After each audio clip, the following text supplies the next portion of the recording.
అందరికీ నా హృదయపూర్వక నమస్కారాలు తెలియజేస్తున్నానండి.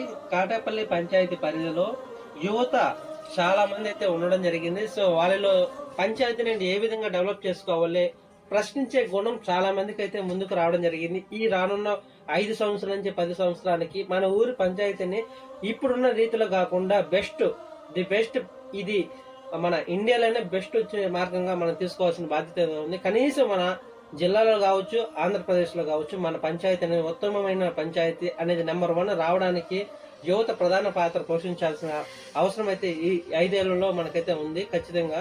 ఎందుకంటే గత 1 ఇయర్ నుంచి మన పంచాయతీలో యువత చాలా మేల్కొని ఉంది. సో పంచాయతీలో ఎటువంటి యాక్టివిటీస్ జరుగుతుందనేసి అందరూ కూడా అబ్జర్వ్ చేస్తున్నారు.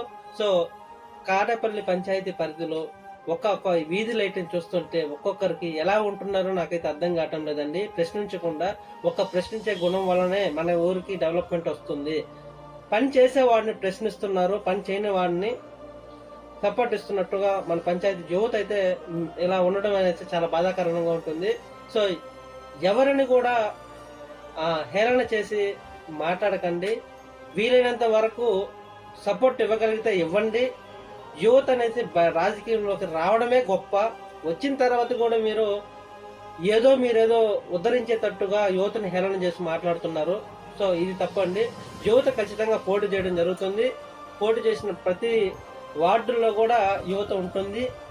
యువత ఏ విధంగా మన పంచాయతీని డెవలప్మెంట్ చేస్తారో అనేసి ప్రతి ఇంటికి ఈ వాట్సాప్ గ్రూప్ ద్వారా ప్రతి ఒక్కరికి చేరవేస్తుంది. ఏ విధంగా డెవలప్మెంట్ చేస్తారో ఒక్కొక్కటి మీకైతే ఎక్స్ప్లెయిన్ చేయడం జరుగుతుంది. చూద్దాం.